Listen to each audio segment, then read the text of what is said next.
우리 앞뒤 좌우에 계신 분들 성도의 교제 인사 나누도록 하겠습니다. 하나님께서 당신을 지키시고 은혜 베푸시고 평강 주시기를 원합니다. 인사하겠습니다.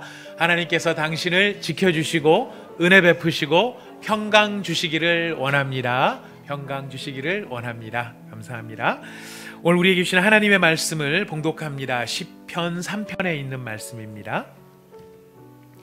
시편 3편 다 찾으셨으면 저와 여러분이 한 절씩 본문 말씀을 나누어서 읽도록 하겠습니다. 우리가 함께 한 절씩 나누어 읽는 이 말씀은 지금도 살아계신 하나님의 말씀입니다. 제가 1절을 먼저 읽습니다. 여호와여, 나의 대적이 어찌 그리 많은지요. 일어나 나를 치는 자가 많으니이다.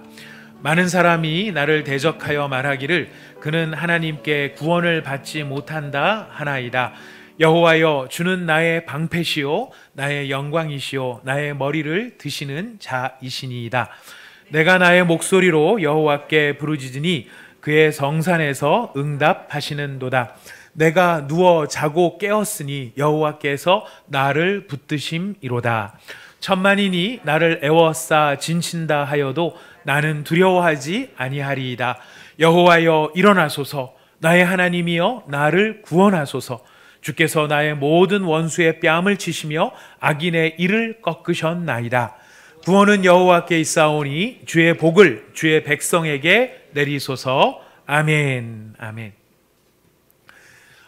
다윗은 하나님 앞에 참 많은 은혜를 받은 사람이고, 다윗은 참 영광 가운데 일평생을 참 아름답게 살았던 사람이라고 해도 과언이 아닐 것입니다. 이 다윗의 가졌던 영광이 얼마나 좋으면 어떤 목사님께서는 원래 영어 이름이 폴이셨는데 이 다윗을 묵상하시고 또 묵상하시다가 이름을 개명을 하셨습니다. 영어 이름을 폴에서 데이비드로 개명을 하셨습니다. 굉장히 큰 교회 목사님이셨는데 이 다윗의 이 이야기를 참 묵상하시다가 다윗 너무 좋다, 이런 다윗처럼 됐으면 좋겠다, 이런 소망으로 이름까지도 바꾸실 만큼 다윗은 참 우리에게 귀한 또 아름다운 영적인 이 모습을 보여주고 있습니다. 그러나 우리가 잘 아는 것처럼 다윗이 그런 영광을 누린 것과 비례해서 다윗은 또한 그만큼의 아픔과 고통을 겪었던 사람이 다윗이지요. 다윗이 아까 경험했던 모든 아픔과 고통은 거의 대부분 사람과 관련되어진 아픔이었습니다.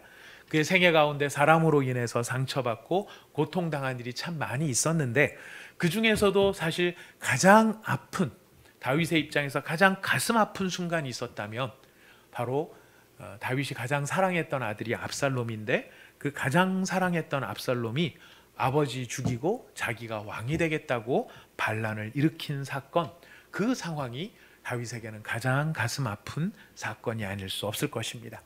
바로 그 가장 가슴 아픈 사건 속에 지었던 시가 바로 오늘의 본문입니다. 이 본문 앞에 보면은 표제라고 해서 3장 3편, 시편 3편 위에 보면 이렇게 기록이 되어 있습니다. 다윗이 그의 아들 압살롬을 피할 때에 지은 시다. 압살롬에게 쫓겨가는 상황, 이 상황은 꽤나 오랜 시간을 가지고 벌어졌던 일입니다. 이 사건은 사무엘하 15장, 16장에 걸쳐서 소개가 되고 있는데요. 여러분 시편 3편에 여러분의 손가락을 이렇게 끼워 놓으시든지 주보를 끼워 놓으시고 사무엘하 15장으로 저희가 한번 가보도록 하겠습니다. 사무엘상하 15장입니다. 이 사건이 어떤 식으로 전개가 됐는지를 저희가 조금 이해하면 오늘의 본문 시편 3편을 이해하는 데 큰 도움이 됩니다. 자, 사무엘하 15장을 다 찾았으면 우리 1절을 같이 한번 읽어보겠습니다. 1절 같이 읽어보겠습니다. 시작. 그 후에 압살롬이 자기를 위하여 병거와 말들을 준비하고 호위병 50명을 그 앞에 세우니라. 자, 압살롬이 이제 조금씩 준비를 하는데 최초로 자기 호위병을 50명을 세웠습니다. 그리고 어떻게 일을 진행을 시키냐면 6절로 가보겠습니다. 6절부터 10절을 함께 읽겠습니다. 시작. 이스라엘 무리 중에 왕께 재판을 청하러 오는 자들마다 압살롬의 행함이 이와 같아서 이스라엘 사람의 마음을 압살롬이 훔치니라. 4년 만에 압살롬이 왕께 아뢰되 내가 여호와께 서원한 것이 있사오니 청하건대 내가 헤브론에 가서 그 서원을 이루게 하소서. 당신의 종이 아람 그술에 있을 때에 서원하기를 만일 여호와께서 반드시 나를 예루살렘으로 돌아가게 하시면 내가 여호와를 섬기리이다 하였나이다. 왕이 그에게 이르되 평안히 가라 하니 그가 일어나 헤브론으로 가니라. 이에 압살롬이 정탐을 이스라엘 모든 지파 가운데 두루 보내어 이르기를 너희는 나팔 소리를 듣거든 곧 말하기를 압살롬이 헤브론에서 왕이 되었다 하라 하니라. 예. 압살롬이 조금씩 이스라엘의 마음을 훔치기 시작을 하는데, 그러다가 이 준비를 몇 년이나 했다고 되어 있습니까? 무려 4년이나 압살롬은 모반을 계획하고 있었습니다. 4년 동안의 준비 기간이 다 끝났을 때 결정적인 스타트를 어떻게 하느냐면, 자기가 하나님 앞에 서원한 게 있으니까 그 서원을 이룰 수 있도록 헤브론으로 가겠습니다라고 아버지한테 보고하고 헤브론으로 도착했을 때 사람들을 이스라엘 모든 지파 가운데 두루 보내서 나팔 소리가 들리거든 너희들은 이렇게 외쳐라. 압살롬이 헤브론에서 왕이 되었다. 본격적으로 모든 시나리오를 다 꾸민 것입니다. 자, 이런 상황에 심지어 누구까지 이 압살롬의 모반에 참여하게 되는가? 12절을 보겠습니다. 5장 12절 읽어보겠습니다. 시작. 제사 드릴 때에 압살롬이 사람을 보내 다윗의 모사 길로 사람 아히도벨을 그의 성읍 길로에서 청하여 온지라. 반역하는 일이 커가매 압살롬에게로 돌아오는 백성이 많아지니라. 자, 누구까지 거기에 포함이 되느냐면요, 다윗의 모사라고 하는 것은 다윗의 카운셀러입니다. 다윗이 모든 마음의 생각을 다 털어놓고 심중에 있는 이야기를 다 털어놓으면서 앞으로 어떻게 하면 좋을까, 국사도 논의하기도 하고 외교도 논의하기도 하고, 다윗의 속생각을 제일 잘 아는 사람이 바로 이 아히도벨이었어요. 그 사람마저 지금 등을 돌린 것입니다. 그리고 이스라엘 지파에서 많은 사람들이 압살롬에게로 돌아가게 되는데요, 이런 상황의 다급함 속에 다윗이 도망을 가는데 어떻게 도망을 가는가? 우리 15장 30절 말씀을 같이 읽어보시겠습니다. 15장 30절 함께 읽습니다. 시작. 다윗이 감람산 길로 올라갈 때에 그의 머리를 그가 가리고 맨발로 울며 가고 그와 함께 가는 모든 백성들도 각각 자기의 머리를 가리고 울며 올라가니라.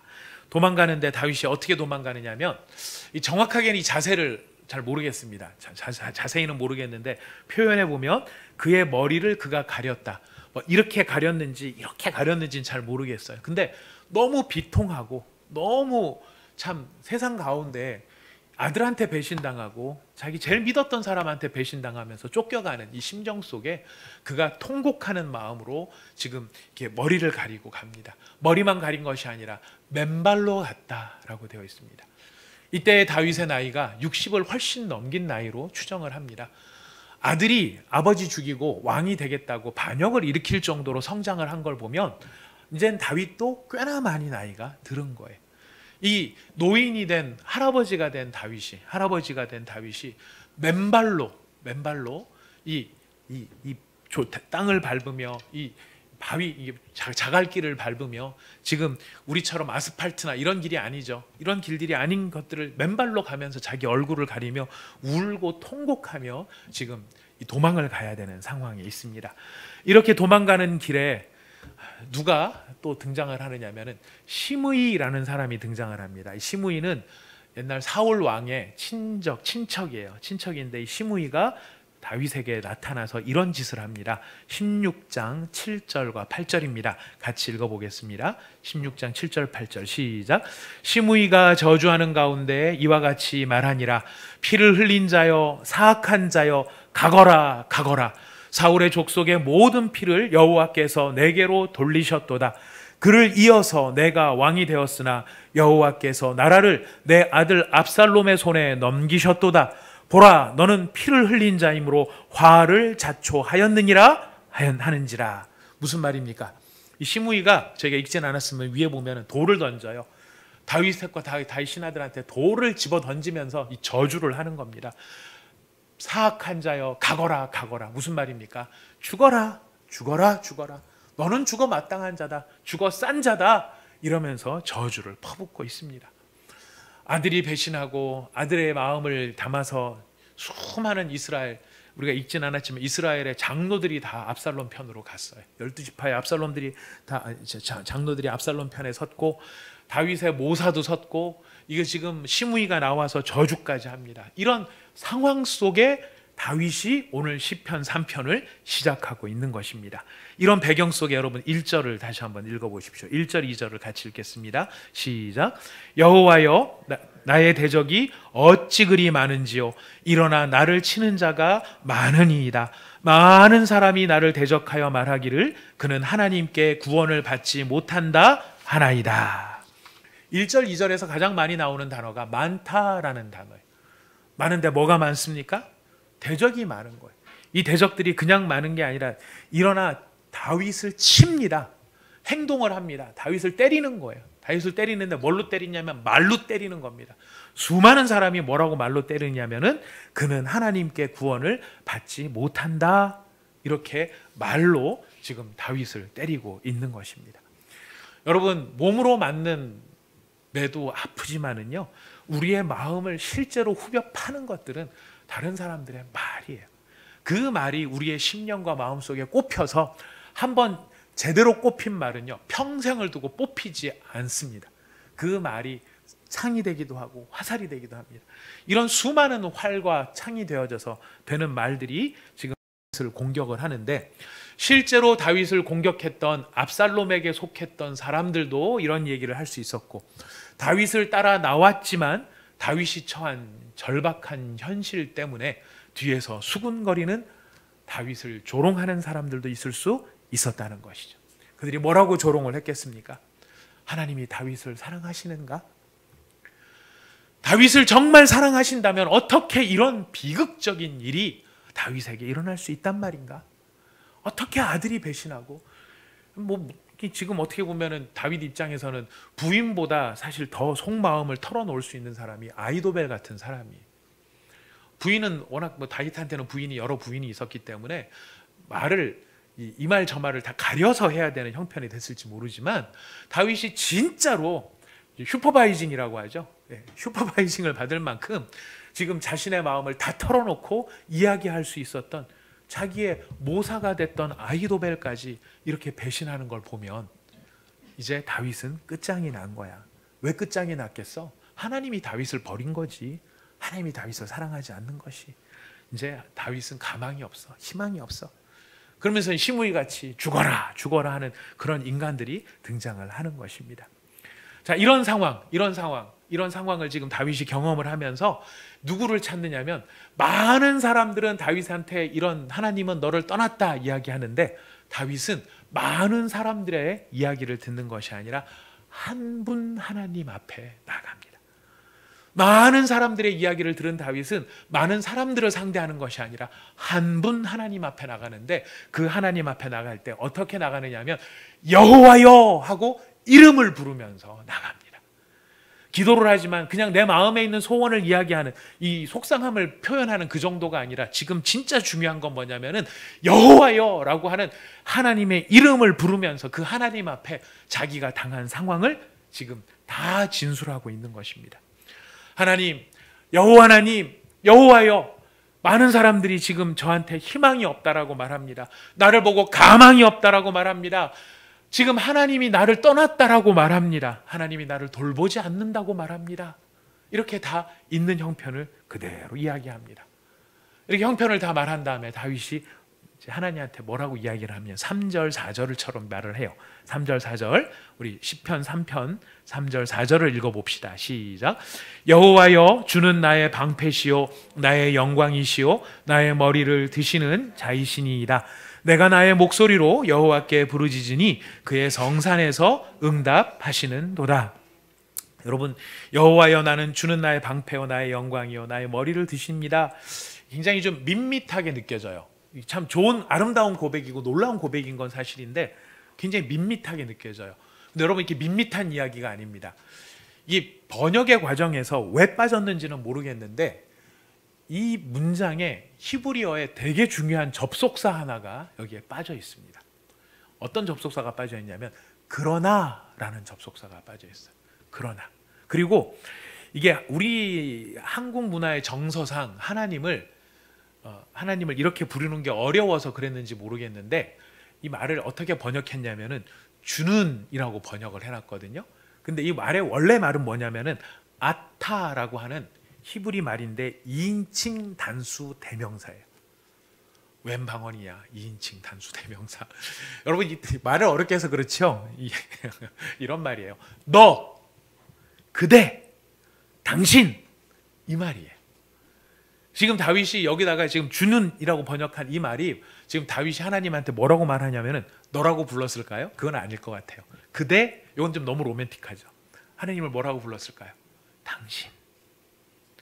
지금 하나님 앞에 나가서 하나님 3인칭으로 저 멀리 계신 분이 아니에요. 지금 다윗이 뭐라고 말을 하냐면은 많은 사람들이 나에게 희망이 사라졌다고 합니다. 나를 보고 가망이 없다고 합니다. 하나님은 더 이상 나와 함께 하지 않는다고 말합니다. 하나님은 나를 돌보지 않는다고 말합니다. 그러나 여호와여, 당신은 나의 방패이시고 당신은 나의 능력이시고 당신은 나의 머리를 드시는 분이십니다. 이 고백이 다윗의 고백이 되는 것이. 그러나 많은 사람들이 나한테 그렇게 말한다 할지라도 그러나 하나님, 당신은, 지금 하나님 앞에 드리는 말씀이죠. 나 혼자 주절거리는 이야기가 아닙니다. 하나님 앞에.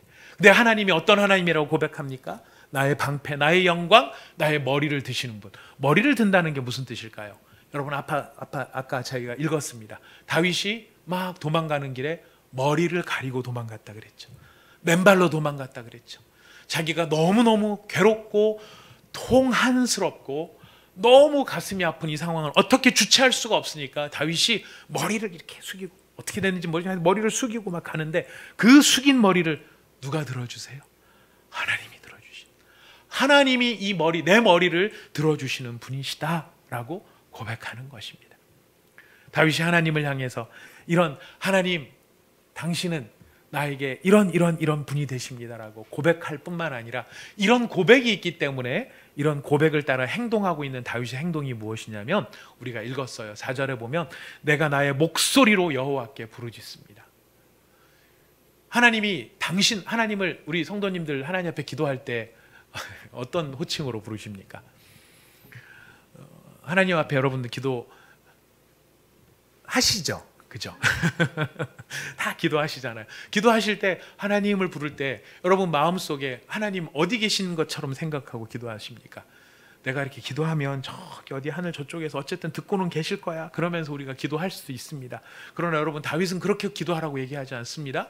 다윗은 지금 하나님을 뭐라고 불러요? 당신이라고 불러요. 당신이라고 부를 때는 어디에 있어야 당신이라고 부릅니까?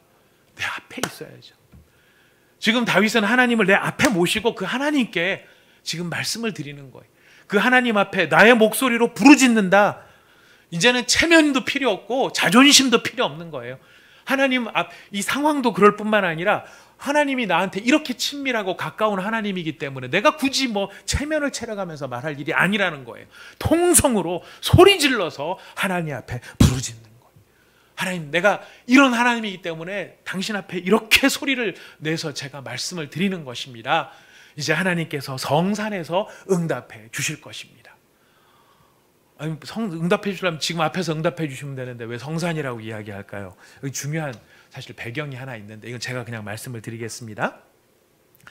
다윗이 도망을 갈 때 무슨 일이 벌어졌느냐면 사독이라고 하는 제사장이 있었어요. 그리고 레위 사람들이 무엇을 메고 나왔냐면 하나님의 언약궤를 메고 다윗 앞으로 나온 거예요.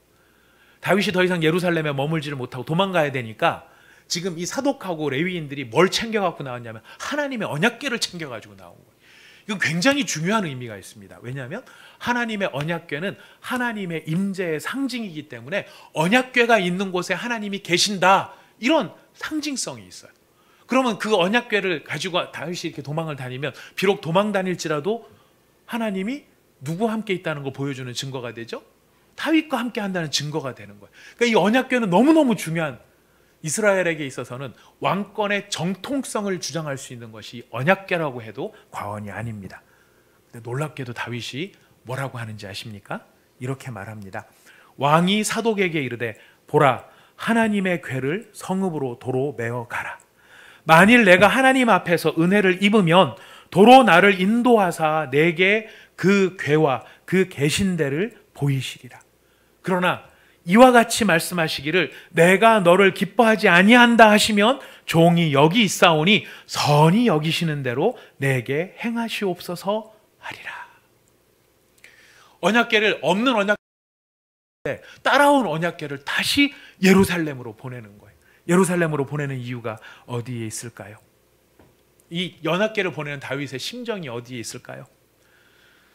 하나님은 나를 통치하시고 하나님이 주인이시고 하나님이 대장이시다. 말로는 하기가 쉬운데요. 결정적인 순간에 다윗은 뭐라고 얘기하느냐면 내가 아무리 다급하고 내가 아무리 위기 상황에 있고 내가 지금 절체절명의 순간에 놓여 있다 할지라도 그것 때문에 하나님을 이용할 수는 없다라는 것이. 그것 때문에 내가 하나님을 이용할 수는 없다. 하나님은 내가 지금 왕이지만 하나님은 우주의 왕이시기 때문에 만유의 주이시기 때문에 하나님은 통치하시는 하나님이고 내가 발악한다고 해서 될 일이 아니고 하나님의 통치하심 앞에 더 높으신 하나님 앞에 내가 엎드린다. 그래서 다윗은 지금 마음의 고백이 이렇게 나오는 겁니다. 하나님이 결정하시는 대로 따르겠습니다. 하나님이 살라 그러면은 제가 살고 다시 이 예루살렘으로 불러오셔서 이 언약궤 앞으로 나를 살려주시면 하나님 저는 살겠습니다. 그러나 하나님이 저를 기뻐하시지 않으셔서 저를 안 부르신다고 한다면 저는 그것도 하나님 뜻을 따르도록 하겠습니다. 왜냐하면 하나님의 결정은 선한 결정이고 하나님의 결정은 옳은 결정이기 때문입니다. 저는 하나님 앞에 종입니다. 바로 이런 다윗의 마음이 여기에 담겨 있는 것이죠. 여러분 이 마음이 이 기도가 누구를 닮은 모습인지 아십니까? 다윗의 이런 모습이 겟세마네 동산에서 기도하시던 예수님의 마음이 바로 이 마음인 것이에요. 내 뜻대로 마옵시고 하나님의 뜻대로 되기를 원합니다. 우리는 어떻게 가나요? 거꾸로 갈 때가 참 많죠. 나한테 이익이 되지 않으면 하나님의 뜻이라도 우리는 그게 싫은 거예요. 기분이 나쁜 거예요. 하나님이 하나님의 뜻대로 행했을 때 제일 기분 나빠했던 감정 확 드러내고 설교 용어로는 적정을 하지 않습니다만 SSAANG 네. 그렇게 하나님을 향해서 확 이렇게 감정을 표현했던 대표적인 사람이 가인이에요. 하나님의 가인과 아벨이 제사를 드릴 때 하나님이 아벨의 제사는 받고 가인의 제사는 안 받았죠. 그것 때문에 가인이 화가 납니다. 왜 화가 났을까요? 내가 제사를 드리는데 안 받아주셔? 내가 제사를 드리면 하나님은 어떻게 하셔야 됩니까? 닥치고 받으셔야죠. 왜? 내가 드린 거니까. 근데 내 거를 거절해? 아벨만 받아? 이런. 그래서 이 욱하는 감정에 가인이 한 일이 뭐예요? 동생을 쳐 죽인 거죠. 동생을 쳐 죽인 이유가 어디에 있습니까? 하나님은 죽일 수가 없으니까. 왜? 안 보이잖아요. 가인은 지금 누구를 죽이고 싶었던 걸까요? 하나님이에요. 왜? 내 마음대로 안 되니까. 그러나 예수님은 어떠십니까? 내 뜻대로 마옵시고 아버지의 원대로 되기로. 지금 바로 그런 예수님의 마음을 닮은 다윗의 마음이 어때요? 언약궤로 올려보내라. 그분이 살리시면 내가 살고 그분이 싫다고 하시면 내가 그것도 아멘이다. 이게 누구랑 비교가 되냐면 압살롬이랑 비교가 되는 거예요. 여러분 아까 읽으셨어요? 압살롬이 반역을 할 때 명분을 뭐로 세웠습니까? 하나님 앞에 서원을 갚으러 내려갑니다. 실제로는 뭐를 하는데? 반역을 일으키려고 하는데. 반역을 일으키는데 누구를 갖다 대는 거예요? 하나님을 갖다 대. 이게 인간의 모습이에요. 그러나 그런 인간의 모습 앞에 다윗은 뭐라고 말하느냐면은 내가 하나님 앞에 부르짖을 것이고 그분이 원하신다면 성소에서 성산에서 내게 응답하실 것이다. 자, 이런 다윗의 고백, 우리는 이제 질문이 생깁니다. 수많은 사람들은 하나님이 다윗과 함께하지 않는다. 하나님은 다윗을 떠났다. 하나님은 다윗을 붙들어주지 않는다라고 말하고 다윗은 사람들이 뭐라고 하든 그러나 당신은 나의 하나님이십니다. 이렇게 고백하는 다윗. 과연 하나님께서 누구의 손을 들어주실까? 하나님께서 누구의 말에 귀를 기울이실까? 누구의 말에 귀를 기울였을까요? 그 증거가 여기에 있습니다. 5절입니다. 3장 5절 말씀 같이 읽어보겠습니다. 시작. 내가 누워 자고 깨었으니 여호와께서 나를 붙드심이로다. 여호와께서 나를 어떻게 하셨다고요? 붙드셨다라고 말을 해요. 많은 사람들은 하나님이 다윗을 안 붙든다 그러는데, 다윗은 하나님 앞에 그러나 하나님, 당신은 나의 방패, 당신은 나의 능력, 당신은 나의 머리를 드시는 분이십니다, 이렇게 고백하고 나갔는데, 이 고백 속에 다윗이 이야기합니다. 하나님이 누구를 붙드셨다고요? 나를 붙드셨대요. 나를 붙드셨대요. 나를 붙드셨대요. 내가 맨발로 도망가야 되는 이 상황이고, 내가 머리를 가리고 도망가야 되는 이 상황이고, 내동댕이 쳐져 있는 것 같은 이런 상황이신데도 하나님이 나를 붙드셨다. 여러분, 증거가 뭘까요? 하나님 나를 붙드시는 증거가 뭘까요? 여러분, 소식이 왔습니다. 압살롬의 군대에 내분이 일어났대요. 압살롬의 군대에 내분이 일어나 서로 지들끼리 싸움박질을 하고, 이제 다윗이 나설 것도 없지, 지들끼리 싸우다 다 죽었습니다, 이런 소식이 온 게 아니었어요. 압살롬과 합류하지 않았던 다른 이스라엘 사람들이 이게 자기네들이 다윗을 도와야 된다 그래가지고 너무나 많은 군사들이 지금 우리 편으로 온다고 합니다, 이런 소식이 온 것도 아니었어요. 다윗과 평소에 친했던 다른 나라 외국의 왕들이 다윗이 처한 상황 때문에 너무나 가슴 아파해서 원군을 보내기로 했습니다. 다윗 왕이여, 원군이 도착한다고 합니다, 이런 소식이 온 것도 아니었습니다. 문제는 하나도 해결된 것도 없고 좋은 소식이 들리는 것도 아무것도 없는데, 다윗은 어떻게 하나님이 나를 돌보신다, 하나님이 나를 붙드신다 말할 수 있었을까요? 증거가 뭘까요? 여러분 다 읽으셨어요. 내가 누워서 자고 깼습니다. 내가 누워서 자고 깼습니다. 누워 자고 깨는 게 무슨 하나님의 응답이 될 수가 있는가? 여러분, 누워 자고 깨는 게 왜 하나님 응답이 될 수 있을까요? 여러분의 삶을 한번 투영해 보십시오. 우리가 힘든 일이 벌어지거나 괴로운 일이 벌어지거나 근심이 생기면 제일 먼저 하게 되는 반응이, 몸의 반응이 무엇입니까? 잠을 못 자는 거예요. 잠을 안 자는 게 아니에요. 못 자는 거예요. 자려고 누우면, 어떤 인간 때문에 내 마음이 확 상했어요. 자려고 누우면 자꾸 누가 떠오릅니까? 그 인간이 떠오르죠. 그 인간의 입이 떠오르죠. 쪽 째주고 싶은 마음이 드니까 자꾸 그 인간이 떠올라요. 그 인간이 한 말이 내 마음을 후비는 거예요.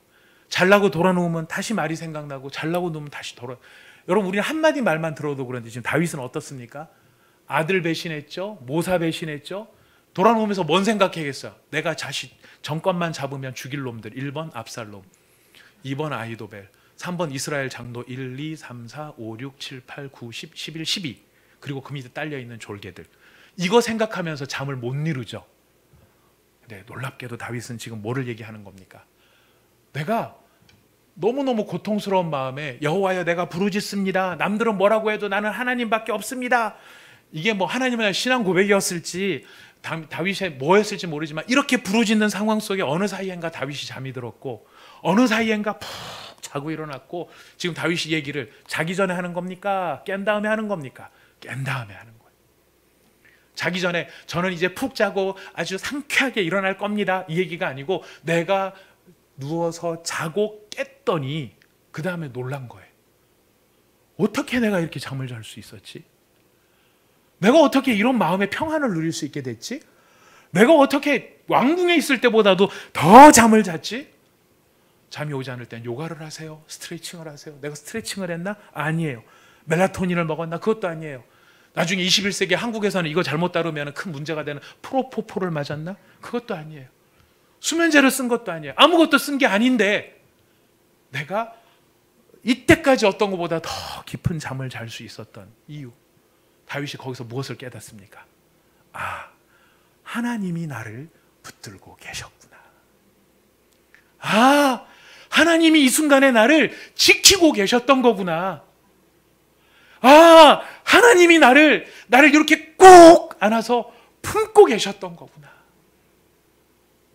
내 마음은 분노와 내 마음은 원망과 내 마음은 이런 상황 속에 잠이 오지 않았어야 되는 상황인데 이렇게 내가 푹 자고 일어난 걸 보니 하나님이 나를 붙드신 거였구나.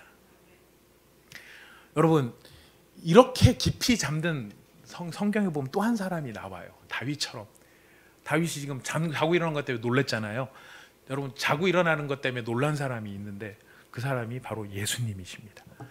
광풍이 부는 갈릴리 밤바다를 항해하는 작은 배 고물에서 푹 잠들어 누워 계시는 예수님이 계셨어요.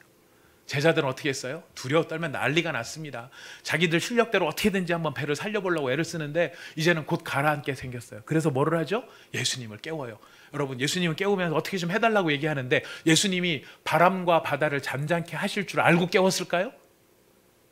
몰랐어요. 나중에 보면 나와요. 저가 누구이기에 바람도 잔잔하고 파도도 잔잔한가. 그것 때문에 깨운 거 아니에요. 뭐 때문에 깨웠냐면 물 푸라고 깨운 거예요.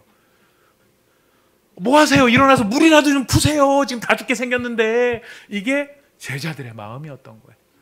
예수님이 주무시다가 말고 일어나셔서 바람을 꾸짖으시고 바다를 잔잔케 하세요. 그리고 제자들에게 뭐라고 말씀하십니까? 어찌하여 너희에게 믿음이 없느냐? 어찌하여 너희에게 믿음이 없느냐? 예수님은 지금 누구 믿고 자는 겁니까? 아버지를 믿고 자는 거죠. 예수님이 아버지를 믿고 자는 거죠. 다윗처럼, 다윗이 경험한 것처럼. 여러분, 거기서 잔다는 게 더 기적이에요. 작은 배에 고물에 풍랑이 있는데 자려고 누워있으면 몸이 요동을 치는데 거기서 뭔 수로 잠을 잡니까? 근데 주무신 거예요. 푹 주무신 거예요. 이걸 지금 누가 경험을 하고 있습니까? 다윗이 경험을 하는 거죠. 그러면서 고백하는 고백이 뭐냐면 하나님이 나를 붙드셨다. 하나님이 나를 붙드셨다. 여러분, 푹 잘 수 있는 이유, 잠을 잘 잤다, 그것도 있지만 그 마음에 하나님이 무엇을 허락하신 것입니까? 평안을 허락하시는 거죠. 평안을. 상황은 나아진 게 없고 환경은 나아진 게 없고 조건은 좋아진 게 아무것도 없지만 그럼에도 불구하고 하나님이 나를 꼭 붙드실 때 그 붙드심의 증거가 무엇으로 나타납니까? 평안으로 나타나는 것입니다. 잠을 잘 수 있습니다. 원망도 사라지고 분노도 사라집니다.